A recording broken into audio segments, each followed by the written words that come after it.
दोस्तों नमस्कार, सत श्री अकाल, आदाब। मैं मुकेश कोठारी एक बार फिर आपका यूएस के इस चैनल पर हार्दिक स्वागत करता हूं। दोस्तों 10 मई से लगातार हम अलग अलग लीडरों के फंक्शन में बैठ रहे हैं। मेरा अगर पर्सनल अनुभव बताऊं तो मैं काफी सीखा हूं। मैंने अभी यूएस में कई ऐसे लीडरों को पहली बार लंबा इतना सुना है और मजे की बात है कि मुझे गर्व महसूस होता है मेरी टीम के ऊपर कि यूनिक एजुकेशन सिस्टम की जो टीम है उसका एक एक लीडर, उसके अंदर इतने सारी प्रतिभाएं छुपी हुई है।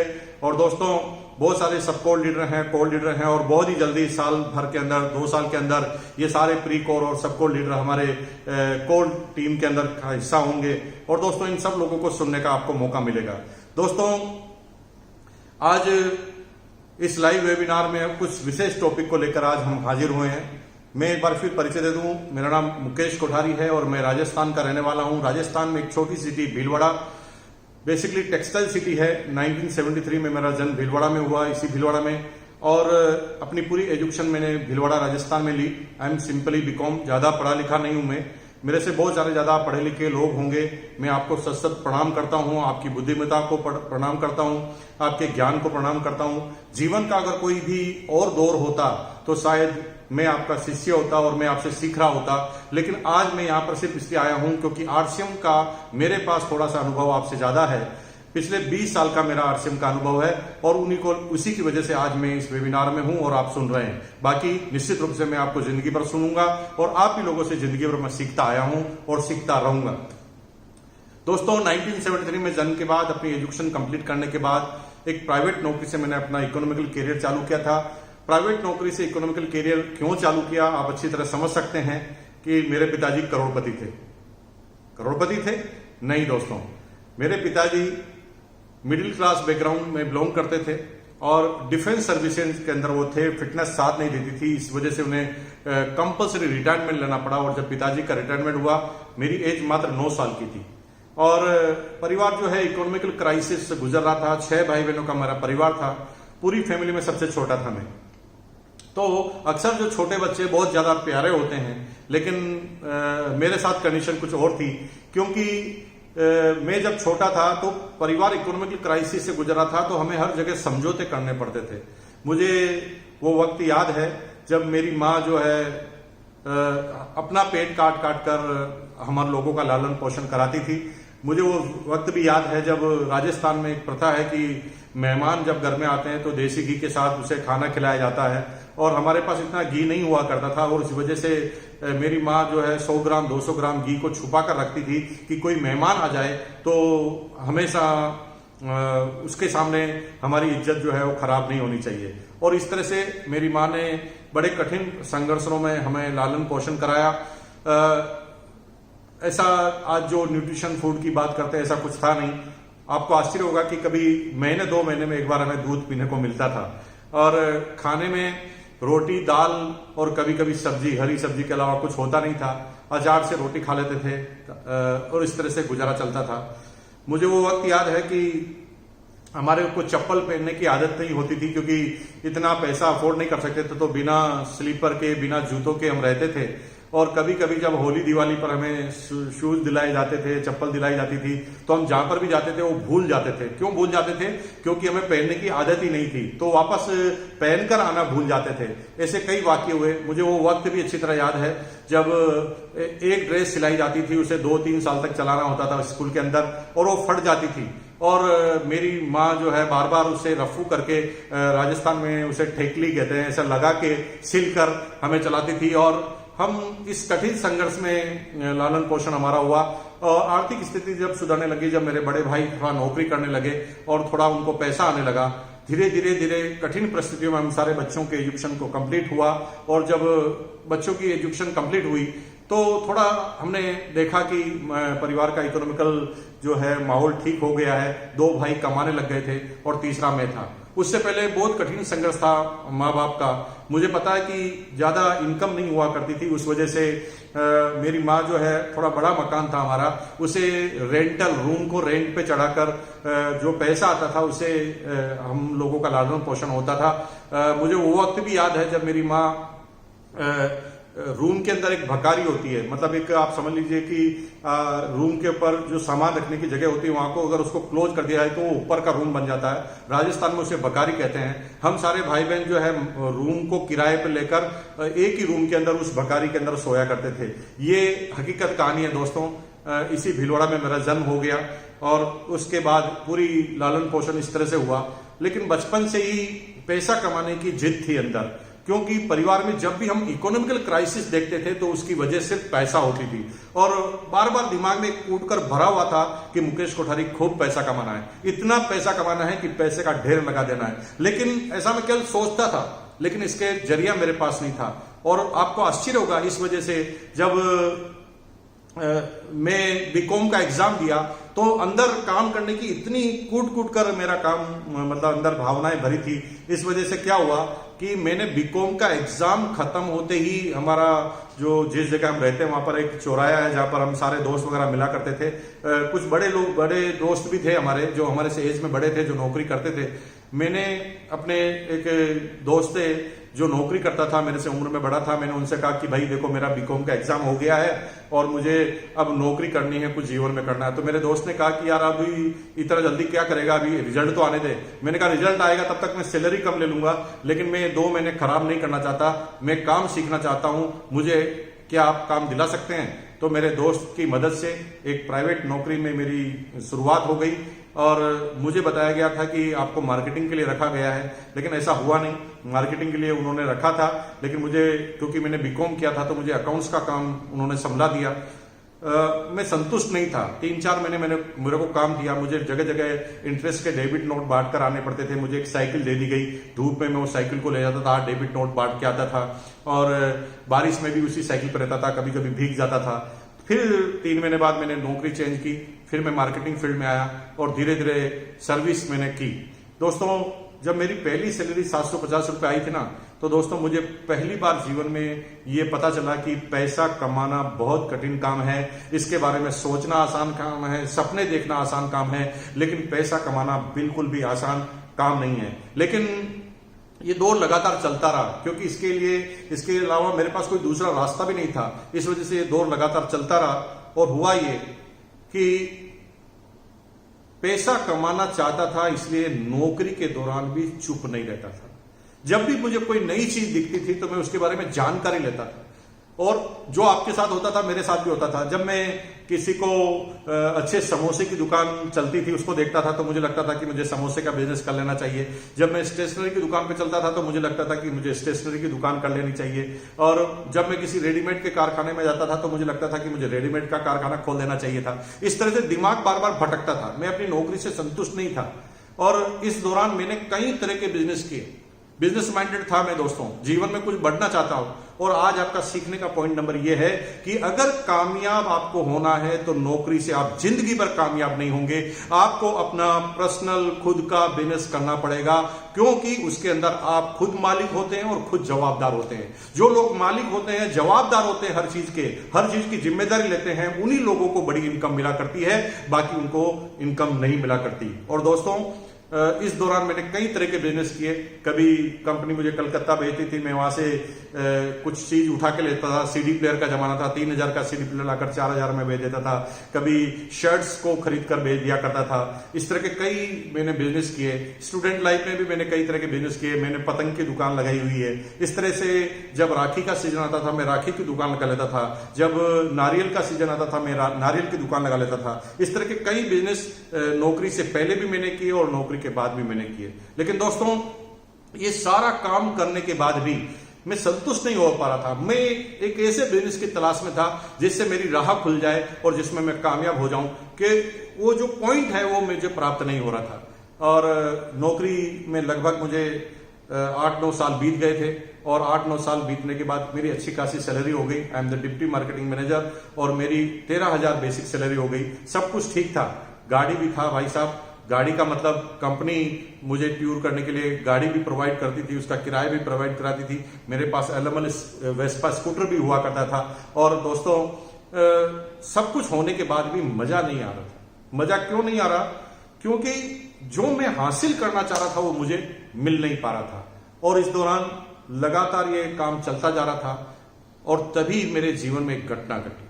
वो घटना थी, मैं जिस कंपनी में काम करता था उसी कंपनी में मेरे ही बॉस मिस्टर प्रहलाद राय जी, जो आज मेरी अपलाइन है, ग्रेट अपलाइन है, जिससे मैं जीवन में बहुत कुछ सीखता हूं, मेरे ही बॉस ने मुझे पहली बार डायरेक्ट सेलिंग के बारे में बताया। और डायरेक्ट सेलिंग में बताने के बाद उस प्लान को देखते ही मैं समझ गया कि शायद यही वो बिजनेस है जिसे हमें करना चाहिए। दोस्तों, जब ये प्लान देखा और मैंने इस बिजनेस को करने की ठानी तो बड़े चैलेंज थे, क्योंकि समय नहीं हुआ करता था। 12 घंटे की मेरी नौकरी होती थी और 12 घंटे की नौकरी के बाद मुझे इस बिजनेस को करना होता था। और ये करना इसलिए जरूरी है, बिजनेस को करना जरूरी है, ये मुझे पता था, क्योंकि मेरी लाइफ थी ना वो बिना एक्साइटमेंट की थी। कोई एक्साइटमेंट नहीं था लाइफ के अंदर। क्या था मेरी जिंदगी, अगर मैं आपको खोल के बताऊं तो नौकरी के दौरान होता क्या था। अगर आपकी भी अगर इसी तरह की हालत है तो आप मेरे से रिलेट कीजिए। क्या करता था मैं, रोज सुबह उठता था लगभग 6 बजे के आसपास। उठने के बाद मॉर्निंग वॉक पे जाता था। मॉर्निंग वॉक से वापस आता था तो बीवी चाय तैयार लेकर रखती थी। चाय और बिस्किट हम साथ में लेते थे, अखबार पढ़ते थे। अखबार को ऐसे पढ़ते थे जैसे पूरी दुनिया की समस्याएं मुझे और मेरी बीवी को ही संभाल ली है। लेकिन पूरे अखबार पढ़ने के बाद जब मैं अखबार पढ़ता रहता बड़ा ध्यान से, तो वाइफ कहती थी कि आज तुम्हें ऑफिस नहीं जाना है क्या। तब एकदम अचानक नींद खुलती और मैं तुरंत बाथरूम की तरफ दौड़ता, फ्रेश होता, तैयार होता। और तैयार होने के बाद मैं डाइनिंग टेबल पर आकर बैठता। मेरी बीवी मुझे नाश्ता करवाती और नाश्ता कराने के बाद मैं अपनी यूनिफॉर्म पहनता ऑफिस की और ऑफिस के लिए रवाना होने के लिए स्कूटर की तरफ जाता। स्कूटर की 1-2 किक लगती, क्योंकि उस समय स्कूटर ऐसे नहीं होते थे दोस्तों कि आज तो सेल्फ किक के स्कूटर हैं, सेल्फ किक की मोटरसाइकिल है जहां पर आपको सेल्फ दबाना है और सीधी मोटरसाइकिल और स्कूटर स्टार्ट हो जाता है। उस समय जितने भी मोटरसाइकिल और स्कूटर हिंदुस्तान में होते थे उस पर हमें किक लगानी पड़ती, और ऐसा कोई भी स्कूटर और मोटरसाइकिल नहीं था जो एक किक में स्टार्ट हो जाए। और सुबह और होता यह था कि 3-4 किकों की आवाज आती थी, तब बीबी को पता चल जाता था और बीबी अंदर से दौड़ कर आती, मेरे हाथ में टिफिन दे देती और टिफिन को लेकर मैं ऑफिस के लिए रवाना होता। पूरे लंच तक मैं काम करता, फिर लंच के टाइम में मैं टिफिन को खाली करता, यानी खाना खाता, और खाना खाने के बाद टिफिन को वापस ठीक रख के फिर मैं काम करता। रात की 8 बजती, घर पर जाने का समय होता, मैं टिफिन को स्कूटर पे टांगता और घर की तरफ वापस रवाना हो जाता। फिर क्या होता दोस्तों, टाइमिंग इतनी परफेक्ट होती है नौकरी क्लास वालों की, उनका हर वक्त एकदम फिक्स टाइम होता है, एकदम सिस्टमेटिक लाइफ होती है। लेकिन आपको मैं बता देना चाहता हूं, better life is the enemy of great life. एक अच्छी जिंदगी हमेशा एक महान जिंदगी की दुश्मन होती है। अगर आप अच्छी जिंदगी जी रहे हैं तो आप सोच लीजिए कि आप जीवन में कोई बड़ा काम नहीं कर पाएंगे। आने वाली पुश्तियां आपका नाम याद नहीं रखेंगी, आपके बच्चे आपका नाम याद रखेंगे, बच्चे के बच्चे हो सकता है दादाजी का नाम याद रखे, लेकिन तीसरी पीढ़ी में आते आते आपका नाम भी खत्म हो जाएगा। दोस्तों, ये नौकरी क्लास वालों की जिंदगी है। और होता क्या कि मैं ठीक 8 बजे आता, 8 बजे वहां से रवाना होता। मुझे लगभग 6 से 7 मिनट का टाइम लगता था स्कूटर पर घर पर पहुंचने का, और बीबी को भी पता था 8:07 मिनट से 8:10 पर वो घर पर पहुंच जाएंगे। और जब मैं वहां पर पहुंचता तो बेल बजाने से पहले ही गेट खुल जाता। दोस्तों, टाइमिंग देखिए परफेक्ट। बीबी मुझे देखती और बिल्कुल भी मुस्कुराती नहीं। ये मेरा रोज का रूटीन था। मुंह उसका फुला रहता और मेरा भी रूटीन था, मेरा भी अनुभव था। मैं धीरे से मुस्कुराकर बोलता, क्या बात है डार्लिंग। जो ही मैं बोलता था क्या बात है डार्लिंग, बीबी का बोलना चालू। और दोस्तों, ढाई ढाई ढाई, तुम्हारी मां ने ये कर दिया, बच्चों ने ये कर दिया, पड़ोसी ने ये कर दिया, इसने ये कर दिया, लगातार आधा घंटा तक फायरिंग हुई। और मैं चुपचाप सुनता रहता, क्योंकि मैं अनुभवी आदमी था। मैंने कहा अगर बीच में भी टोक दिया तो हो सकता मेरा अगला दिन भी खराब हो जाए। मैं चुपचाप सुन लेता। जब बीबी अपनी पूरी भड़ास निकाल लेती, अंदर से पूरी खाली हो जाती, तो धीरे से पूछती, चाय लेकर आऊं। फिर मैं समझ जाता था, इंडिकेशन मिल जाता था कि अब इसका सारा निकल चुका है। फिर हमारी फर्स्ट क्लास जिंदगी चालू होती। फिर हम चाय वाय पीते, बच्चे ट्यूशन से आ जाते, बच्चों के साथ थोड़ा गेम वेम खेलते, टीवी वगैरह देखते, उसके बाद डिनर करते। डिनर करने के बाद थोड़ी देर फिर टीवी देखते, बातें चीतें करते, बच्चे अपना होमवर्क करते। रात की लगभग 10 साढ़े 10 बज जाती, हम सो जाते। एकदम सिस्टमेटिक लाइफ। सुबह उठते, फिर तैयार होते, फिर नाश्ता करते, फिर टिफिन भरते, फिर खाली करते, फिर घर पर आते, फिर बीवी की सुनते, फिर टीवी देखते और सो जाते। तीसरे दिन क्या होता जानना चाहते हैं आप? अगर जानना चाहते हैं तो बता देता हूं। सुबह उठते, तैयार होते, नाश्ता करते, टिफिन भरते, ऑफिस जाते, खाली करते, वापस लेकर आते, बीवी की सुनते, खाना खाते, टीवी देखते और सो जाते। चौथे दिन क्या होता था जानना चाहते हैं आप? हाँ, कुछ लोग जानना चाहते हैं। तो सुबह उठते, तैयार होते, नाश्ता करते, टिफिन भरते, खाली करते, घर पर आते, बीवी की सुनते, टीवी देखते, सो जाते। और जानना चाहते हैं? अभी आप कह रहे हैं कि ना ना ना ना, बहुत हो गया। दोस्तों, बात को समझिए। जिस बात को तुम 5 बार नहीं सुन सकते, सिर्फ 5 बार, उस काम को मैंने किया है 8-9 साल तक लगातार। मेरी व्यथा समझ सकते हैं। कभी कभी तो मुझे ऐसा लगता था कि मेरा जन्म ही इसीलिए हुआ है कि जब बेटा टिफिन भर खाली करके आ जा, टिफिन भर खाली करके आ जा, टिफिन भर खाली करके आ जा। क्या जीवन यही है? टिफिन भरो और खाली करो? यह हिंदुस्तान के हर नौकरी वालों की यही जिंदगी है दोस्तों। कभी कभी लगता है कि जो दुकानदार हैं, जो बिजनेस करते हैं, उनकी जिंदगी ठीक है। अरे दोस्तों, उसके बारे में बता दूं, आप में से बहुत सारे लोग अगर यहां पर बिजनेसमैन हैं तो थोड़ी मेरी बात सुन लीजिए आप।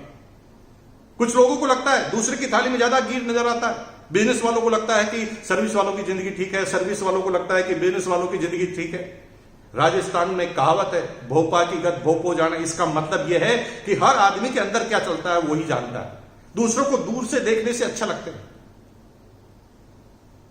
पास जाने के बाद कुछ भी ठीक नहीं होता। मेरे पास में शर्मा जी रहते थे, किराने की दुकान थी उनकी। क्या जिंदगी थी उनकी? शर्मा जी रोज सुबह 8 बजे दुकान पर पहुंच जाते थे। मैं तो 10 बजे जाता था, मैं सिस्टमेटिक आदमी था। वो 8 बजे पहुंच जाते थे। मैं सोचता था शर्मा जी की जिंदगी ठीक है, शर्मा जी सोचते थे मेरी जिंदगी ठीक है। शर्मा जी सुबह 8 बजे जाते, शर्मा जी शटर को ऊपर करते, 2 बार नमस्कार करते शटर को। अब मुझे पता नहीं कि क्या नमस्कार करते होंगे। दोस्तों, हर आदमी अपने अपने हिसाब से नमस्कार करता है। हर आदमी अपने बिजनेस की सफलता के लिए भगवान से प्रार्थना करता है, शटर को ऊपर करते हैं। थोड़े स्वार्थी होते हैं। अगर थोड़ा सोचिए कि आपकी क्लिनिक है और आप डॉक्टर हैं और हड्डियों के डॉक्टर हैं, तो क्या मांगते होंगे भगवान से? भगवान से यही तो मांगेंगे ना, ए भगवान मेरा बिजनेस चला देना।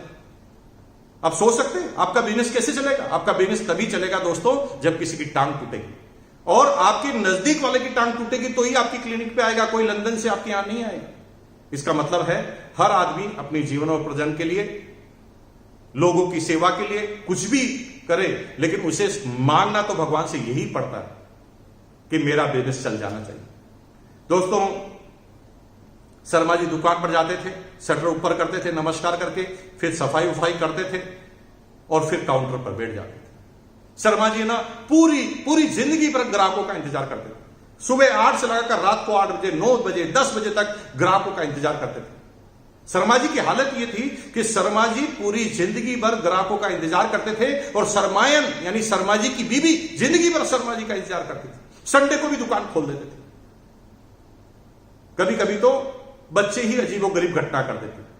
शर्मा जी के जो बच्चे थे ना, वो शर्मा जी को कहते थे ये हमारे संडे वाले पापा, क्योंकि Sharma ji Sunday to Sunday नजर आते थे। संडे जल्दी दुकान बंद हो जाती थी, बच्चे देख लेते थे, क्योंकि बच्चे रोज सुबह उठते थे, उससे पहले शर्मा जी रवाना। शर्मा जी रोज आते थे, उससे पहले बच्चे सो जाते। शर्मा जी का नाम ही संडे वाले पापा पड़ गया। सुबह जाते शटर ऊपर कर लेते, शाम को आते शटर नीचे करके घर पर। मेरी जिंदगी थी टिफिन भरो खाली करो, भरो खाली करो, भरो खाली करो, और शर्मा जी की जिंदगी थी शटर ऊपर शटर नीचे, शटर ऊपर शटर नीचे, शटर ऊपर शटर नीचे। दोस्तों, कहीं ये जिंदगी आपकी तो नहीं है। अगर आपकी है तो मेरी बात को आज एंड तक आप सुनना। ये मुकेश कोठारी आपसे बिल्कुल अलग नहीं है। जैसे आपकी जिंदगी ना, उससे भी बदतर जिंदगी मेरी थी, लेकिन एक सोच थी, एक डायरेक्शन था, अपलायनों का सानिध्य था, और जो जो सीखा उसको जीवन में उतारा। अगर मैं कामयाब बिजनेस में हो सकता हूं तो इस पृथ्वी पर एक सिंगल आदमी नहीं है जो कामयाब नहीं हो सकता। आपको आपके ऊपर कॉन्फिडेंस हो या ना हो, मुकेश कोठारी को है। आपके पिताजी को, आपके माताजी को, आपकी बीवी को, आपके भाई को, आपके दोस्त को, आपके समाज को आपके ऊपर कॉन्फिडेंस हो कि नहीं हो? मेरे को कॉन्फिडेंस है कि आपका जन्म ही कामयाबी के लिए हुआ है और आप कामयाब होकर रहेंगे।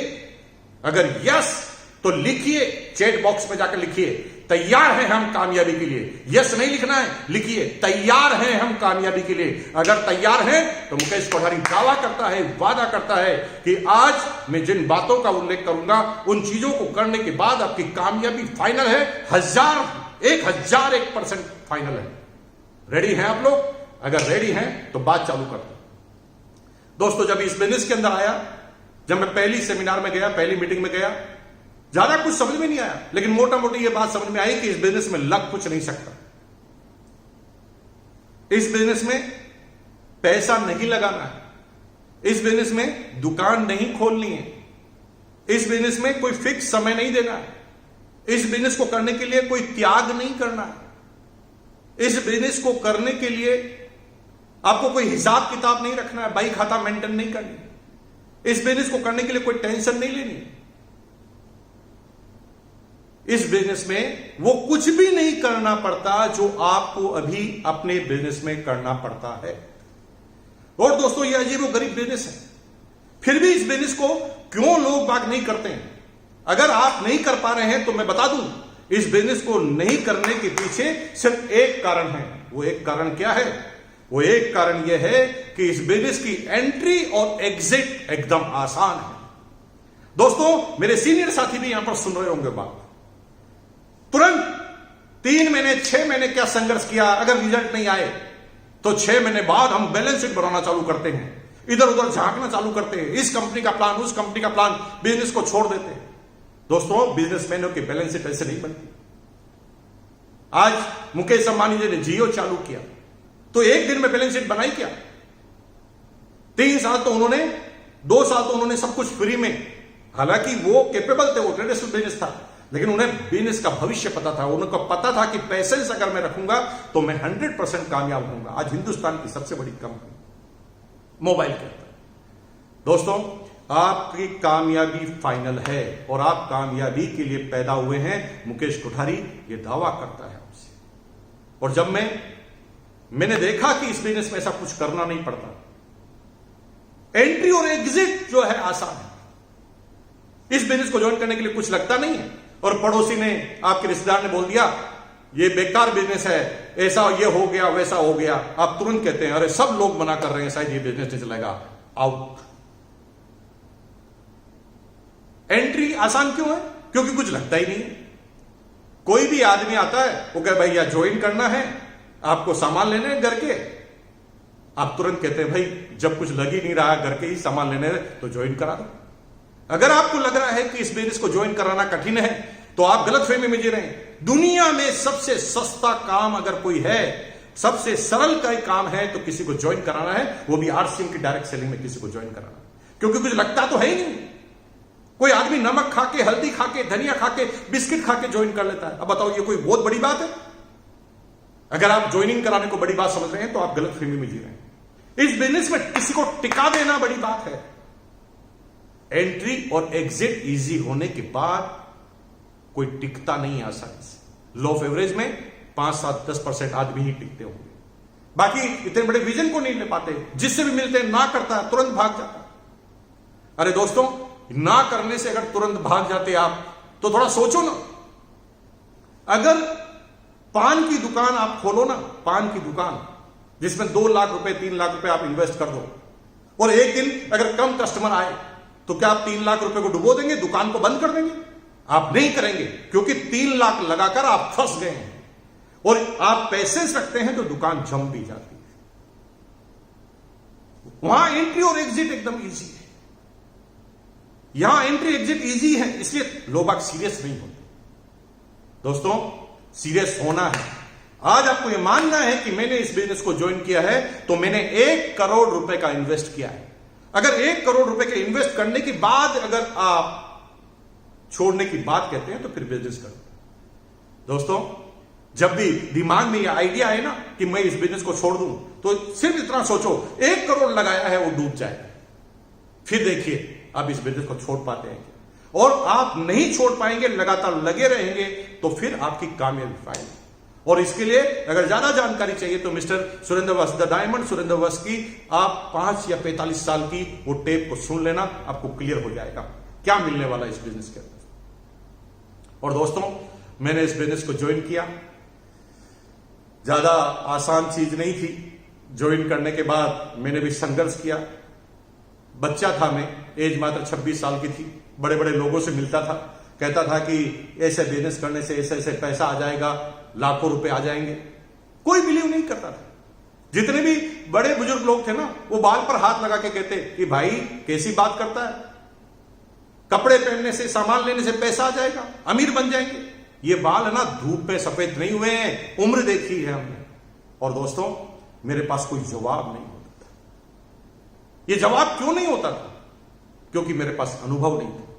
अगर आप अभी किसी के पास जाते हैं, सामने वाला मना कर देता है, तो इसका मतलब यह है कि आप समझा नहीं पाए हैं। इसका मतलब यह नहीं कि बिजनेस खराब है, इसका मतलब सीधा सीधा यह है कि आप नहीं समझा पाए। पहले मैं समझाता था 10 को, एक भी नहीं समझता था। अब मैं 10 को समझाता हूं, 8 समझ जाते हैं। क्या अंतर आया दोनों चीजों में? दोनों चीजों में यह अंतर आया है, एक जगह एक भी दिन का मेरे पास अनुभव नहीं था, एक जगह मुझे 20 साल का अनुभव है। और 20 साल के अनुभव के बाद मुझे पता है कि आदमी मना क्यों करता है, ना क्यों करता है। और अल्टीमेट आज 10 में से 8 का रिजल्ट आता है। अगर आपके 10 में से 1-2 के रिजल्ट आ रहे हैं तो परफेक्ट है, एकदम सही जा रहे हैं आप। इससे अच्छा कुछ नहीं होता है, सबके साथ यही होता है। लेकिन हम लोगों से तुलना करते हैं, वो मनी सर्कुलेशन कंपनियों से तुलना करते हैं। और हिंदुस्तान में कुछ लोगों ने कचरा बनाया हुआ है डायरेक्ट सेलिंग।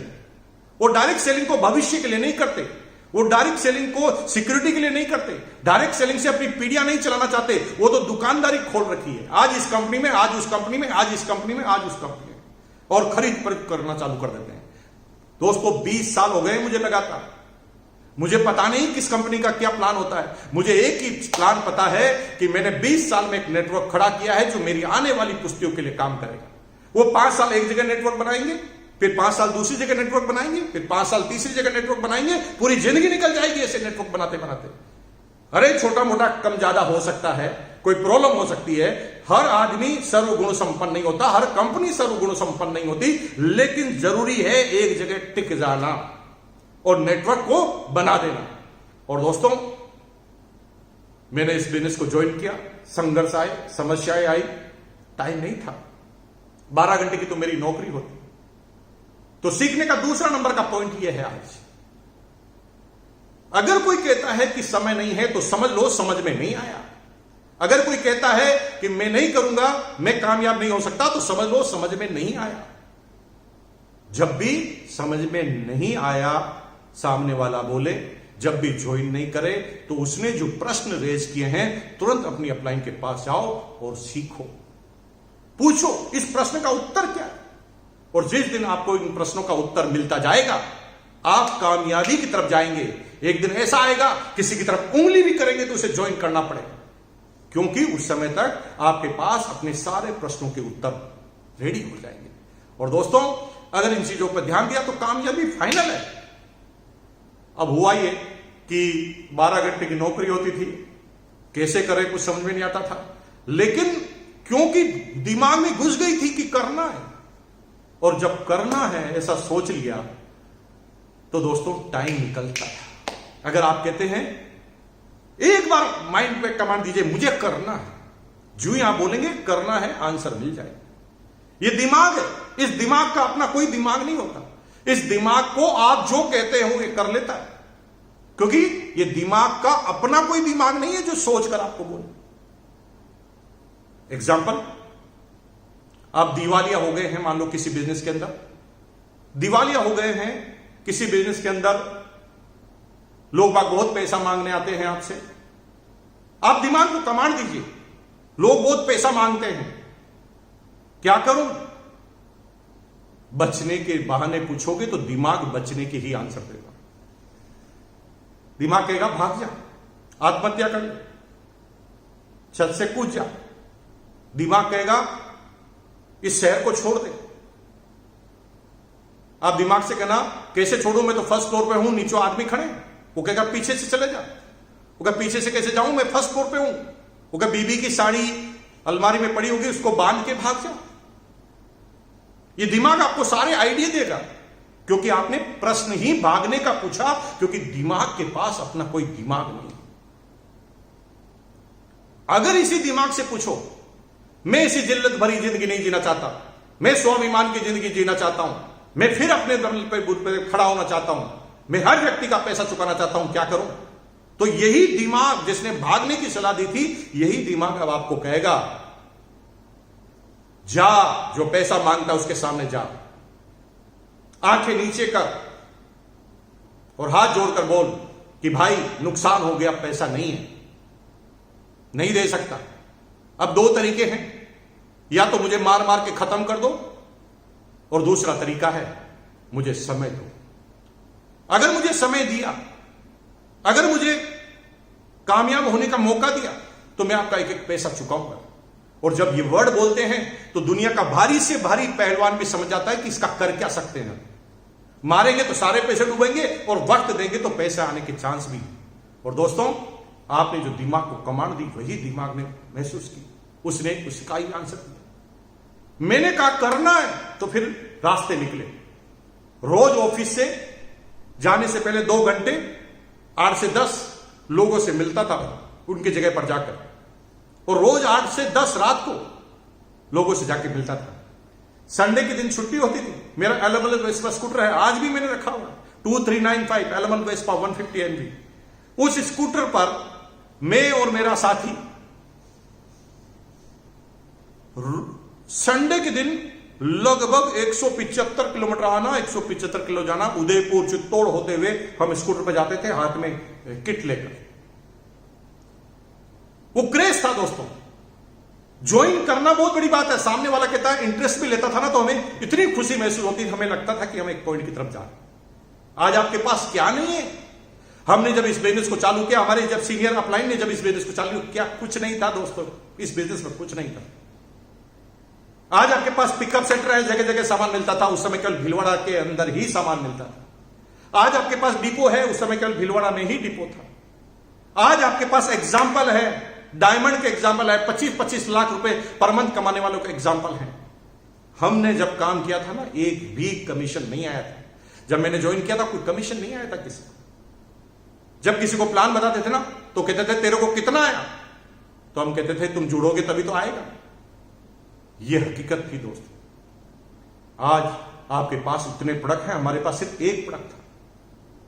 आज आपके पास मीटिंग है, सेमिनार है, अपलाइन की गाइडलाइंस है, अपलाइन का अनुभव है, यूनिक एजुकेशन सिस्टम है, लेकिन हमारे समय में ऐसा कुछ था ही नहीं। एक ही चीज थी, दिमाग में घुस गया था कि करना है। अगर आपने दिमाग में घुसा लिया कि करना है, तो मुकेश कोठारी गारंटी देता है कि आप कामयाब होंगे। आज आप बोलिए मैं तैयार हूं, लिखिए, चैट बॉक्स पे लिखिए मैं तैयार हूं। मैं वेट करता हूं, जब सारे लोग लिखेंगे तो मैं बात करूंगा, नहीं तो समझ लीजिए सेमिनार समाप्त हो गई। लिखिए मैं तैयार हूं। अगर आप तैयार हैं तो मैं भी तैयार हूं। क्या होता है, लगातार संघर्ष की कहानी चालू रहती है, लेकिन जब हम लगातार करते रहते हैं तो लॉ ऑफ एवरेज काम करता है दोस्तों। कई लोग आते हैं, मना कर देते हैं। कई लोग ज्वाइन करते हैं, 5-7 दिन एक्टिव रहते हैं, खत्म हो जाते हैं। कुछ लोग 2-3 महीने एक्टिव रहते हैं, खत्म हो जाते हैं। लेकिन लॉ ऑफ एवरेज से जब हम लगातार लगे रहते हैं, तो कोई ना कोई आदमी हमें अपने जैसा मिलता है। अभी डायरेक्ट सेलिंग में सबसे बड़ी गलती क्या करती है? जो नई कंपनियां आती है वो गलती करती है, जो पुराने लीडर हैं वो गलतियां करते हैं, जो सेट वर्कर नेटवर्कर हैं वो गलतियां करते हैं। वो लीडर को खरीदने का प्रयास करते हैं। लीडर को खरीदिए मत, लीडर को बनाइए। अगर बेसमेंट में ए से लगाकर जेड तक आप उसे सिखाएंगे तो लीडर बनेगा। थोड़ा सोचो, आपका बच्चा सीधा 25 साल का पैदा हुआ होता, या 25 साल के बच्चे को आप गोद लेते। ऐसा क्यों है कि बड़े बच्चों को गोद नहीं लेते? जब हमें किसी दूसरे व्यक्ति को अनाथालय से गोद लेना होता है तो हम बाल्य अवस्था में उसे गोद लेते हैं। इसलिए लेते हैं कि हम अपने हिसाब से संस्कार उसे सिखा सकते हैं। एक आदमी जो पैसों की वजह से किसी और कंपनी में टूट के गया है, आप कैसे मानेंगे कि वो उस जगह भी टिकेगा? कोई तीसरी कंपनी आएगी, फिर वो जाएगा, फिर चौथी कंपनी आएगा जाएगा। इसलिए लीडर के सिलेक्शन करते हुए ध्यान रखिए कि किस लीडर के साथ आप ज्वाइन कर रहे हैं। ऐसा तो नहीं है कि आपके पूरे जीवन को घुमा दे, अपने स्वार्थ की वजह से, अपने लाभ की वजह से वो आपको यूज कर ले। दोस्तों, संघर्ष हुआ, लेकिन धीरे धीरे लीडरशिप क्रिएट हुई। जब पहली एनिवर्सरी में मैं रॉयल्टी एच्योर बना और जब मुझे सम्मानित किया गया, बीसी छाबड़ा जी स्टेज से बोल रहे थे, भाई और बहनों, मैं अब आपके सामने बुलाने जा रहा हूं एक डायनामिक पर्सनालिटी जिसकी एज मात्र 27 साल की है। 27 साल की एज में उस व्यक्ति ने इतना बड़ा कमाल करके बताया, रॉयल्टी जैसी इनकम, रॉयल्टी आएगी इनके मरने के बाद भी, इनके साथ भी, इनके बाद भी, पीढ़ियों को सुरक्षित कर लिया है। जब मेरी टीम के 50 आदमी वहां पर बैठे थे ना दोस्तों, वो एक्साइटेड हो गए। जिस दिन मैंने टीम के साथी को एक्साइटेड कर दिया, समझ लो मेरा काम चालू हो गया। सीखने का पॉइंट नंबर 3 है, इस बिजनेस में बोलो मत, बकबक मत करो, ये करना चाहिए, वो करना चाहिए। अरे ज्ञान का भंडार है और अभी ज्ञान तो यूट्यूब पे मिलता है और जो चाहो वो ज्ञान मिलता है। नहीं परवाह करना उसकी, करके दिखाना। दुनिया में करके दिखाने की वैल्यू है, बोलने की वैल्यू नहीं। जब करके दिखाते हो तो लोग सुने, लोग फॉलो करें। सिर्फ बातें करोगे कोई फॉलो नहीं करे। टीचर ने करके नहीं दिखाया, टीचर ने आपको सिर्फ पढ़ाया है, तो हम बाद में जिंदगी भर फॉलो नहीं करते, बस सम्मान करते। आदर्श नहीं मानते, आदर्श उनको मानते हैं जिसने कुछ करके बताया है। मदर तेरेसा कुछ करके बताया है, रतन टाटा, धीरूभाई अंबानी कुछ करके बताया। हम लोग आदर्श मानते हो। जो लोग करके बताते हैं वो आदर्श बन जाते हैं। और दोस्तों, चैलेंज आए, पहली रॉयल्टी में मैं गया, लोग एक्साइटेड हो गए। लोगों को पहली बार विश्वास हुआ, मेरी डाउनलाइन के लोगों को पहली बार विश्वास हुआ कि ये हम भी कर सकते हैं। अगर मुकेश कोठारी ने 1 साल में हमारे सामने करके बताया तो हम क्यों नहीं कर सकते। उस दिन से मेरा बिजनेस चालू हुआ दोस्तों, और इतना चालू हुआ कि समय ही कम पड़ने लगा। नौकरी हुआ करती थी मेरी, प्राइवेट नौकरी में इतना वक्त नहीं होता था, लेकिन लोग दीवाने हो गए तो अब आपको छोड़ने वाले नहीं थे। जिस भी दिन आपकी डाउनलाइन आपका जीना हराम कर दे, सर्विस मांग मांग कर, समझ लो आपका बिजनेस चालू हो गया। मेरे साथ यही हुआ दोस्तों। लोग इतने दीवाने हो गए कि वो मुझे अब नौकरी नहीं करने देते थे। ऑफिस में लोगों को लेकर आ जाते थे। एक व्यक्ति ऑफिस में लेकर आ गया, सर बाहर आइए, इस व्यक्ति को प्लान समझाइए। अरे मैंने कहा, भाई प्लान शाम को 6 बजे बाद बताएंगे, अभी मैं नौकरी कर रहा हूं। वो बॉस डांटेगा, नौकरी से निकाल देगा।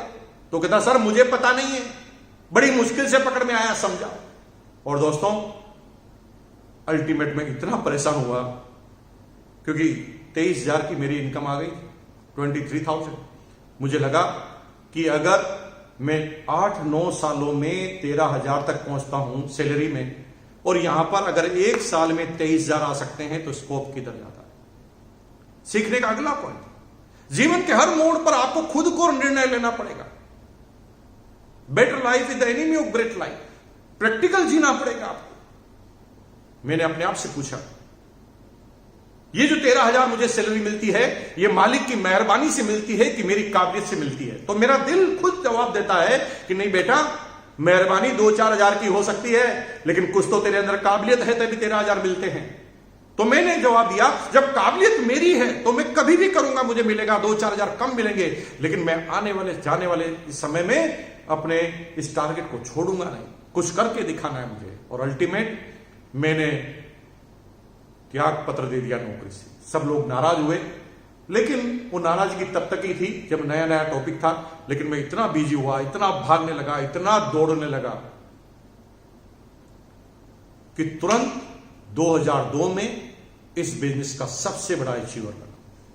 1 महीने का कमीशन आया 2,85,490, 2,85,490 रुपीज, 2,85,490 रुपए का कमीशन।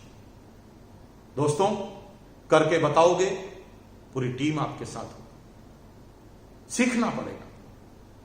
अल्टीमेट कामयाबी के झंडे कटते गए, मैं आगे बढ़ता गया।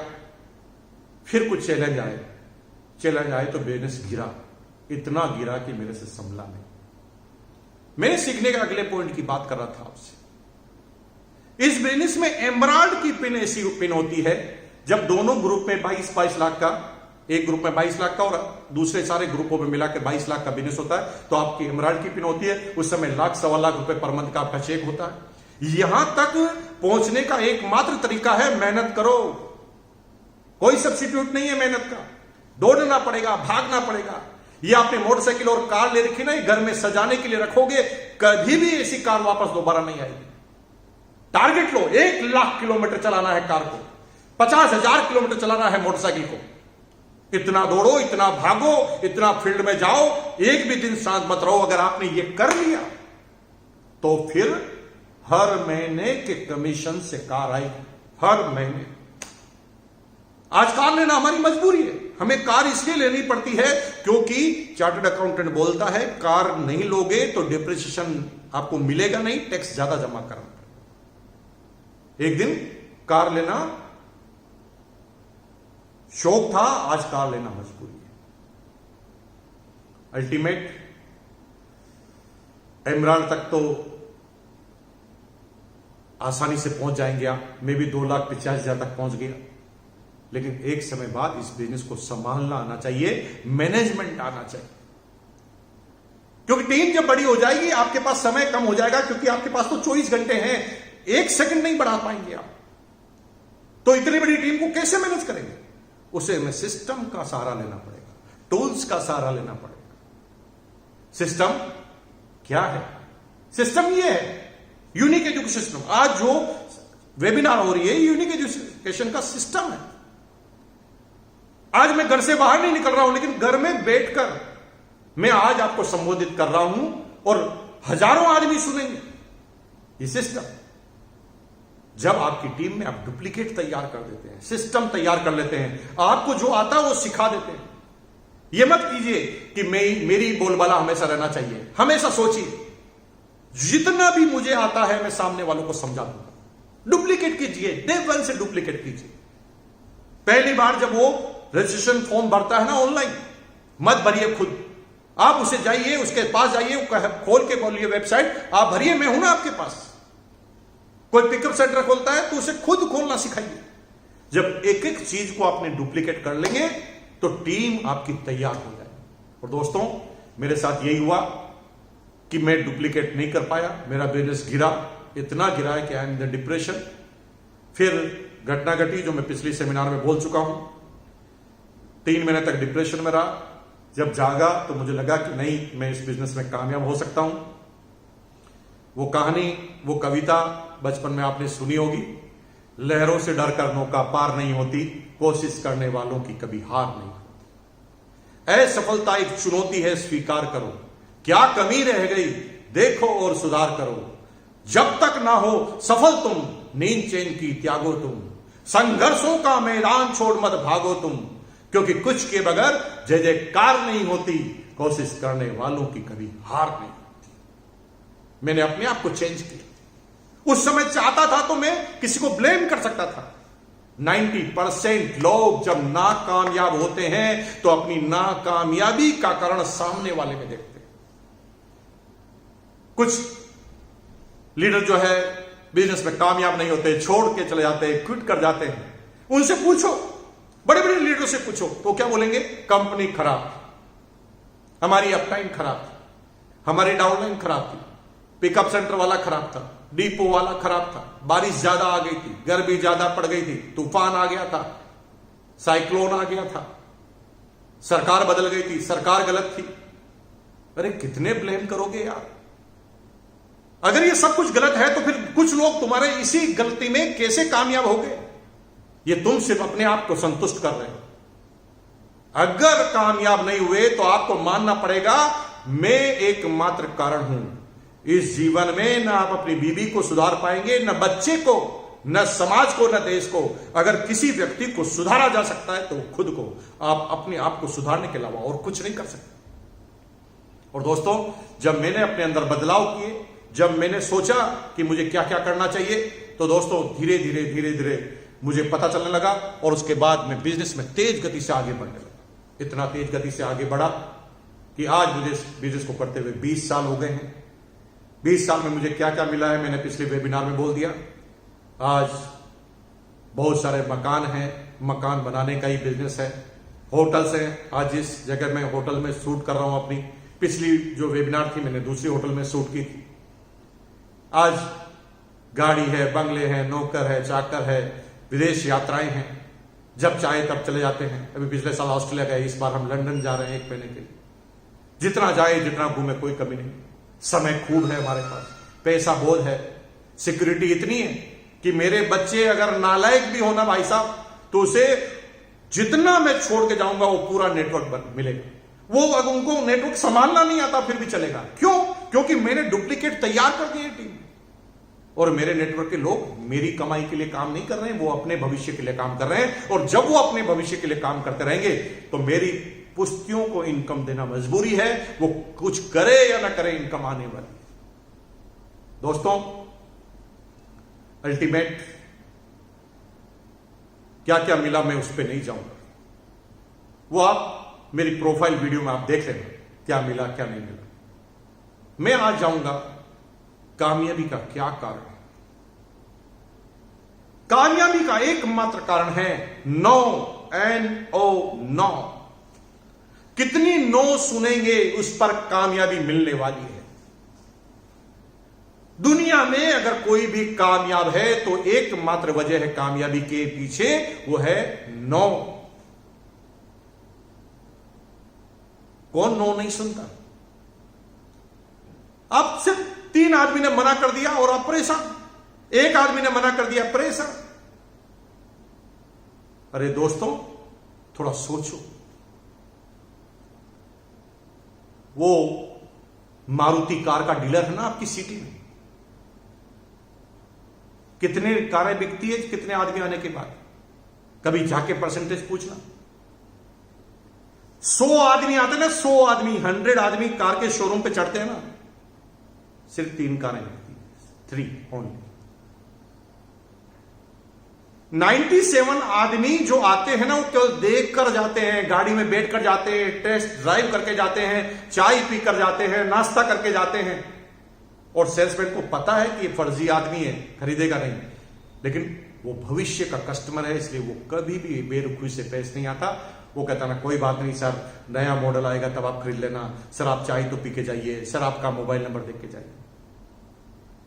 97 लोगों से ना सुनने के बाद 3 कारें ली। उस 2 व्हीलर की शोरूम की कंपनी पर जाइए मालिक, कभी वाच कीजिए। 100 आदमी आते ना, तब 5 से 10 2 व्हीलर बिकते हैं। 90 लोगों की ना सुनने के बगैर 10 बिक नहीं सकती। जिन लोगों ने करोड़ों रुपए लगाया है, कार वाले ने 50 करोड़ से ज्यादा इन्वेस्ट किए हैं, 2 व्हीलर वालों ने 5 से 7 करोड़ से ज्यादा इन्वेस्ट किए, फिर भी वो इतनी ना क्यों सुन रहे हैं? क्योंकि इतने पैसे लग चुके हैं। अगर वो नेगेटिव हो जाएगा तो सीधा पैसा डूबेगा, फंस गया है। आप खुशनसीब आदमी हैं कि फंस नहीं रहे, बिना फंसे ना सुनना है। आप क्या बात करूं मैं आपसे, ना सुनने में इतनी प्रॉब्लम। अगर नहीं समझ में आ रहा है तो जाइए अपने मोहल्ले के अंदर, आपके पास में जो बाजार है उसके अंदर जाके जाइए, साड़ी के शोरूम पे जाइए। एक लेडीज है ना, एक लेडीज जब तक 100 साड़ियां बिखेर नहीं देती तब तक वो एक खरीदती नहीं। और कई बार तो ऐसा होता है 100 बिखेर कर कहती है कि भैया इसमें थोड़ा पिंक मिलेगा क्या? सेल्समैन बेचारा 100 साड़ी खोलने के बाद भी दौड़ जाता है, पिंक कलर लेकर आता है। तो भाभी जी कहते हैं नहीं नहीं, थोड़ा इससे थोड़ा और पिंक। वो बेचारा और भागा जाता है और पिंक लेकर आता है। जब और पिंक लेकर आता है तो कहता भैया आप समझ नहीं रहे, बिल्कुल स्लाइड सा पिंक। सेल्समैन को इतना गुस्सा आता है कि हथौड़ा ठोक दे उसके सिर पर, लेकिन वो प्रेम से भाभी जी अच्छा है, खुद साड़ी पहन कर बताता। और कई बार तो 100-200 साड़ियां खुलाने के बाद भी लेडीज बोलकर जाती है भैया आज है ना कुछ समझ में नहीं आ रहा। तो सेल्समैन और दुकानदार कहता है भाभी जी कोई बात नहीं, कल परसों है 1 महीने बाद नया स्टॉक आने वाला, आप पधारिए। 100 साड़ियां खुलने के बाद एक नहीं बिकती, इतना ना सुनते हैं। और फिर भी ना क्यों सुन लेते हैं? क्योंकि करोड़ों रुपया लग गया है शोरूम में। अगर आज ना सुनकर शोरूम बंद कर दे तो करोड़ों रुपया डूब जाएगा। और दोस्तों, इसीलिए वो कामयाब है, क्योंकि बार बार ना सुनते हैं। ना सुनने की वजह से वो कामयाब हो गए। अगर आप भी ना सुनने के लिए तैयार हैं तो नीचे लिखो, हम तैयार हैं। चैट बॉक्स पे जाकर लिखिए, हम तैयार हैं, मैं वेट करता हूं। अगर आप तैयार नहीं है तो छोड़कर जाइए। आपके लिए दुनिया पड़ी है, खूब कामयाबी मिलेगी आपको। हम आपसे, भगवान से प्रार्थना करेंगे कामयाबी मिलेगी। लेकिन अगर इस बिजनेस में कामयाबी चाहनी है तो लिखो, हम तैयार हैं। दोस्तों, ना तो सुननी पड़ेगी। क्या नहीं है आपकी कंपनी के पास? अगर पैसा नहीं लगाना, हिसाब किताब नहीं रखना, गोरे काले का भेद नहीं, जाति धर्म का भेद नहीं, सीट कोई फिक्स नहीं है, रिजर्वेशन नहीं है, पैसा लगाना नहीं, दुकान लगाना नहीं, स्टॉक रखना नहीं, फिर भी कामयाब नहीं हो पा रहे हैं दोस्तों, तो उसका एक मतलब है, या तो आपके अंदर कामयाबी होने की काबिलियत ही नहीं है, या फिर मेडिकल चेकअप कराओ, उसके अंदर कोई ना कोई चैलेंज जरूर निकलेगा। अरे भाई, सामान को यूज करने से, रिकमेंडेड करने से पैसा आता है, फिर भी आपको समझ में नहीं आ रही बात। छोटा ना छोटा 10 साल का छोटा बाबू, आपका घर का बच्चा, उससे पूछना कि बेटा, एक दुकान से सामान लेते हैं तो पैसा आता है, दूसरी दुकान से सामान लेते हैं तो पैसा जाता है, कौन सी दुकान से सामान लेना चाहिए? तो 10 साल का बच्चा कहेगा, अरे पापा, इसमें समझने की बात क्या, दिमाग नहीं है आपके अंदर? जहां से पैसा आता वहीं से तो लेना। और पैसा आता है और उस बिजनेस में कुछ लग नहीं सकता, उसमें थक जाते हैं, तो फिर डाउट होता है। दोस्तों, डायरेक्ट सेलिंग की कंपनी को चयन कर लीजिए ठीक। और आरसीएम बिजनेस को क्यों करना चाहिए, मैं क्यों रिकमेंड करता हूं? क्योंकि हम अपने कंपनी में भविष्य लगाते हैं। अगर 3 साल काम किया और कंपनी भाग गई, जैसे हर साल कंपनियां भागती, बंद हो जाती, तो भाई पैसा जो खोया है ना आपने, पैसा तो जिंदगी भर वापस कमाया जा सकता है, दूसरे बिजनेस में भी कमाया जा सकता है, लेकिन 3 साल जो कंपनी ने बर्बाद कर दिए हैं, उन 3 साल को वापस लाने का आपके पास कोई तरीका नहीं है दोस्तों। इसलिए मेरे भाइयों और बहनों, अगर आपने सोच लिया है कि करना है, तो कंपनी का चयन सबसे ज्यादा जरूरी है। कौन सी कंपनी में काम करें, कौन सी कंपनी में नहीं काम करें, क्योंकि कंपनी अगर भाग गई तो फिर आपके पास कोई तरीका नहीं है, नहीं ला सकते समय को वापस। अगर समय को वापस नहीं ला सकते तो सही चयन होना जरूरी है, क्योंकि हम जिस कंपनी में काम कर रहे हैं उस कंपनी का टिकना बहुत ज्यादा जरूरी है। इसलिए सबसे पहले अगर आप ये चाहते हैं कि आपकी कंपनी कौन सी ज्वाइन करें, तो सबसे पहले कंपनी की प्रोफाइल को चेक कीजिए। हमारी कंपनी की प्रोफाइल क्या है? 17 लाख स्क्वायर फीट में तो केवल ऑफिस है। अरे सारी कंपनियों के एमएलएम ऑफिस को भी मिलाए ना, तो 17 लाख स्क्वायर फीट नहीं, 17 लाख स्क्वायर फीट का आरसीएम वर्ल्ड भीलवाड़ा के अंदर, जहां ऑडिटोरियम मौजूद है, जहां पर गेस्ट हाउस मौजूद है, जहां पर कैंटीन मौजूद है, जहां पर सारी चीजें मौजूद है, जहां पर रेगुलर एकेडमिक क्लास चलती है, 17 लाख स्क्वायर फीट का ऑफिस है। पोर्टफोलियो समझिए आप, कंपनी के 50% से ज्यादा प्रोडक्ट खुद बनाती है कंपनी। डायरेक्ट सेलिंग की सारी कंपनियां माल खरीद कर बेचती है। अरे दोस्तों, उनको इन्वेस्टमेंट इसलिए नहीं करना क्योंकि कभी भी भागना है। कंपनी के खुद के प्लांट है, सब जगह खुद के इन्वेस्टमेंट है। पिकअप सेंटर, हिंदुस्तान में कौन सी ऐसी कंपनी जिसके पास 10,000 पिकअप सेंटर हो? हिंदुस्तान की एक भी डिस्ट्रिक्ट ऐसी नहीं है, एक भी तहसील ऐसी नहीं है जहां पर आरसीएम का प्रोडक्ट अवेलेबल ना हो। 10,000 पिकअप सेंटर किसी के पास है तो मेरे से बात कीजिए। नई श्रृंखला चालू हो रही है वंडरवर्ल्ड की, पता है ना आपको? मॉल, आरसीएम के प्रोडक्ट के बड़े बड़े सेंटर, जहां पर गुड मॉर्निंग से गुड नाइट तक सारे प्रोडक्ट मिलेंगे और वो भी सजे हुए। इस साल 150 आरसीएम वर्ल्ड खुलने जा रहे हैं पूरे इंडिया में, जो हिंदुस्तान में दुनिया की कोई डायरेक्ट सेलिंग कंपनी अभी तक नहीं कर पाई है, वो आरसीएम करने जा रही है, आरसीएम वर्ल्ड के नाम से। डिपो की व्यवस्था सब जगह देखेंगे तो लगभग आपको एक जगह सेंट्रलाइज डिपो मिलेगा। आरसीएम के 120 से ज्यादा डिपो हैं और 120 में से 100 डिपो ऐसे हैं जो कंपनी के खुद के ऑन प्रॉपर्टी पर है। दोस्तों, इन्वेस्ट वही करता है जिनको बिलीव होता है कि हम टिकेंगे। जिनको भागना होता है वो कभी भी इन्वेस्ट नहीं करता। दूसरे नंबर की चीज क्या है? मार्केटिंग प्लान को समझिए। मार्केटिंग प्लान 3 तरह के होते हैं। पहला मार्केटिंग प्लान होता है इनकम ओरिएंटेड। ये इनकम ओरिएंटेड जो मार्केटिंग प्लान होते हैं ना, उसके अंदर सिर्फ पैसा पैसा पैसा पैसा पैसा, ये करोगे इतना आ जाएगा, वो करोगे इसका आ जाएगा, इसको इतना आ गया, उसको इतना आ गया, इसमें कार फंड आ गया, इसको ओडी कार आ गई, इसको मर्सिडीज कार आ गई। वो सिर्फ पैसा बताएंगे। दोस्तों, पैसा कौन बताता है? जिनको पैसा कमाना होता है। कंपनी अगर ज्यादा पैसा बता रही है तो कंपनी ज्यादा पैसा कमाना चाहती है। यह कंपनी का भविष्य धुरझूल में है। कभी भी कंपनी बंद हो जाएगी भाई साहब। मेरा अपना अनुभव है 20 साल में। इन 20 सालों में हर साल एक कंपनी को मैंने भागते हुए देखा है। जो बड़े बड़े दावे करते थे, करोड़ों रुपए आएंगे, अरबों आएंगे, चेक बताते थे, वो कंपनी कहां गायब हो जाती है हमें पता नहीं है। कितने लोगों के भविष्य को चौपट कर देते हैं। एक प्लान होता है जो हमेशा इनकम ओरिएंटेड होता है। इससे आपको बच के रहें। कोई आदमी ज्यादा पैसे पैसे पैसे की बात करे तो समझ लेना कि यहां पर कोई ना कोई गड़बड़ है। दूसरा होता है लीडर ओरिएंटेड।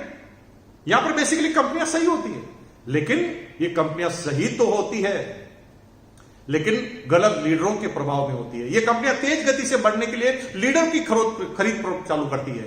और दोस्तों, जो लीडर बिक जाता है वो कंपनी का क्या भला करेगा?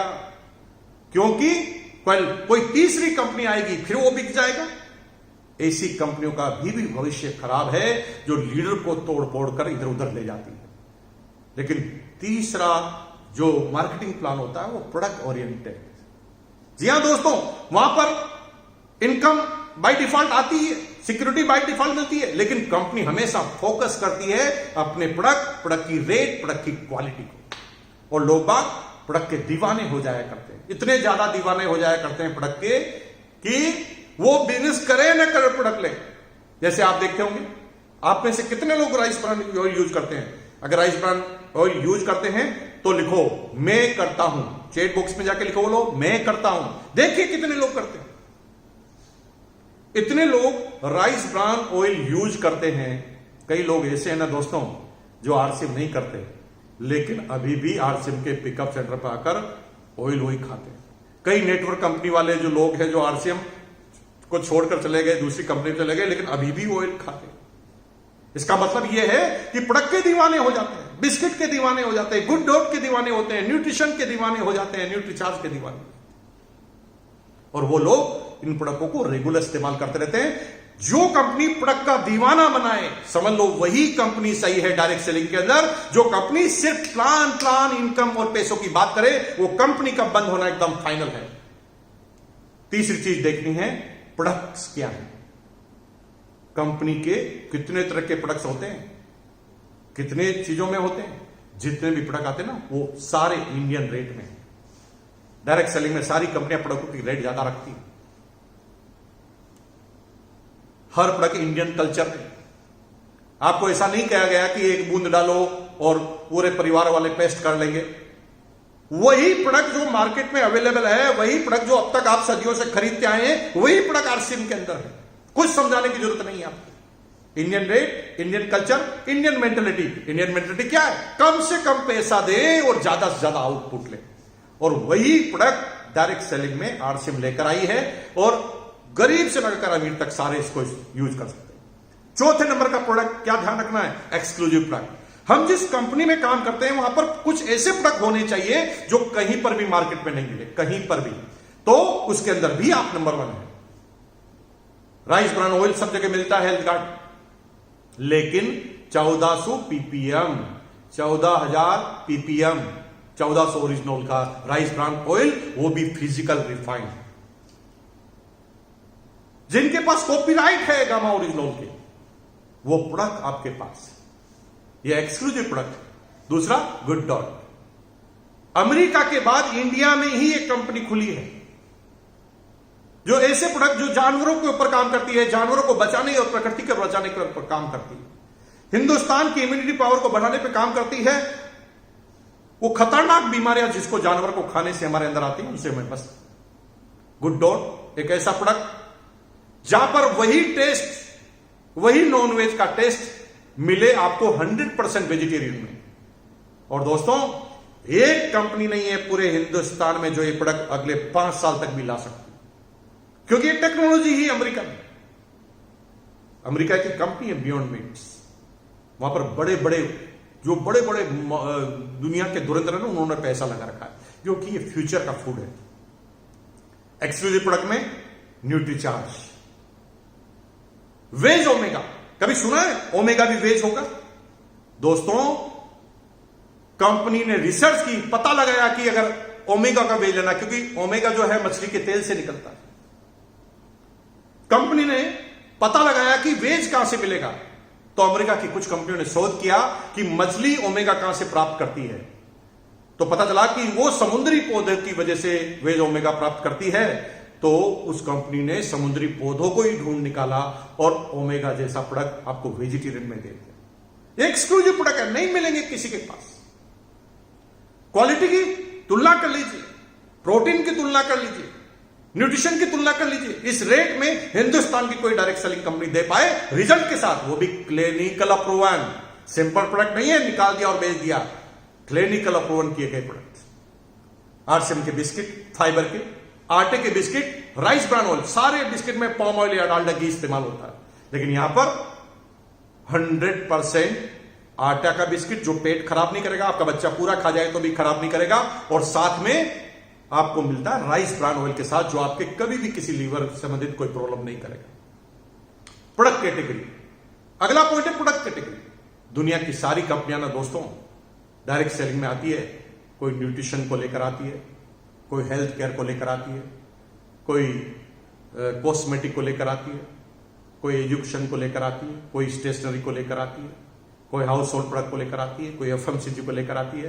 लेकिन दोस्तों, पूरी दुनिया में आरसीएम बिजनेस एकमात्र कंपनी है कि जो भी कैटेगरी डायरेक्ट सेलिंग में होती है, सारी कैटेगरी पर डायरेक्ट सेलिंग में आरसीएम एक साथ काम करती है। आरसीएम का न्यूट्रिशन भी है, हाउस होल्ड प्रोडक्ट भी है, एफएमसीजी भी है, कॉस्मेटिक भी है, अंडरगारमेंट्स भी है, कपड़े भी है, जूते भी है, बर्तन भी है।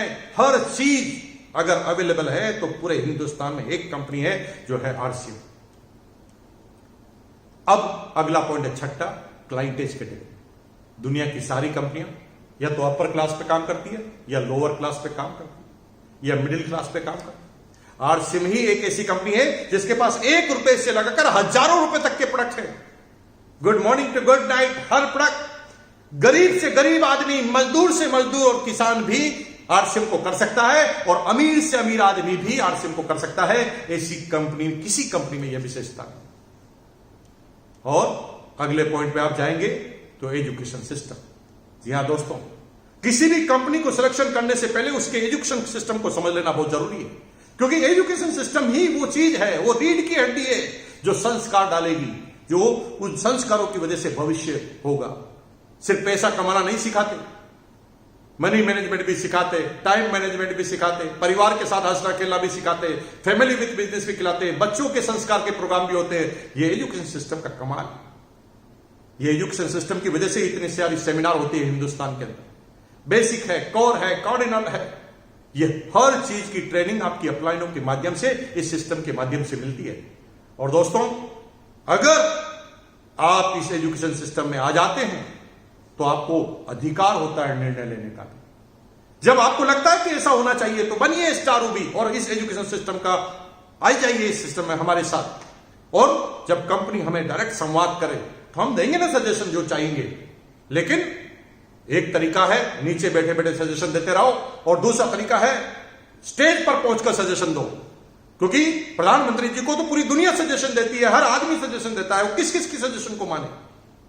सजेशन उसका माना जाता है जो कुछ करके आता है।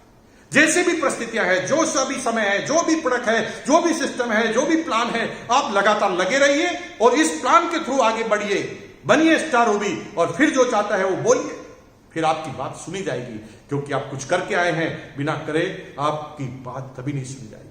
दोस्तों, 100% आप कामयाबी के लिए पैदा हुए हैं। मुकेश कोठारी गारंटी लेता है। मेरी बात पर बिलीव कीजिए, यूनिक एजुकेशन सिस्टम पर बिलीव कीजिए। आपका जन्म ही कामयाबी के लिए हुआ है, और मैं गारंटी लेता हूं दुनिया कोई गारंटी लेने ले, आपकी गारंटी मैं लेता हूं कि आपका जन्म कामयाबी के लिए हुआ है और आप कामयाब होकर रहेंगे।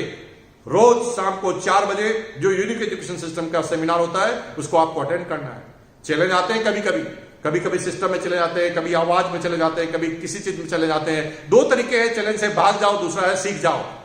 हम लड़ेंगे, सीखेंगे, आगे बढ़ेंगे। कितने भी चैलेंज आ जाए, हम दुनिया के टॉप पर हैं और दुनिया के टॉप पर रहेंगे, हमेशा रहेंगे। और टर्नओवर के मामले में भी हम पूरे हिंदुस्तान और पूरी दुनिया में छाने वाले हैं। लहरों से डरकर नौका पार नहीं होती, कोशिश करने वालों की कभी हार नहीं होती। जय हिंद, जय आसियान, जय भारत। बहुत बहुत धन्यवाद आपका। Thank you once again. इस चैनल को सब्सक्राइब करना मत भूलना, बेल आइकन का बटन दबाना मत भूलना। मेरा खुद का पेज है, मेरा चैनल है मुकेश कोठारी पे जाइए, उसमें एक एक पॉइंट पर आपको अलग अलग वीडियो मिलेंगे। मनी मैनेजमेंट का अलग वीडियो मिलेगा, स्टूडेंट के लिए अलग मिलेगा, महिलाओं के लिए अलग वीडियो मिलेगा। जितने भी प्रश्न आपके अंदर आते हैं वो मैंने सारा अपने चैनल के अंदर बोलना चालू कर दिया है। मेरी जो गलतियां उसको भी मैंने बोला है। मुकेश कोठारी चैनल को भी आप सब्सक्राइब कीजिए, उसमें बेल आइकन का बटन दबाइए और यूनिक एजुकेशन सिस्टम को भी आप सब्सक्राइब कीजिए। बहुत बहुत धन्यवाद। Thank you once again.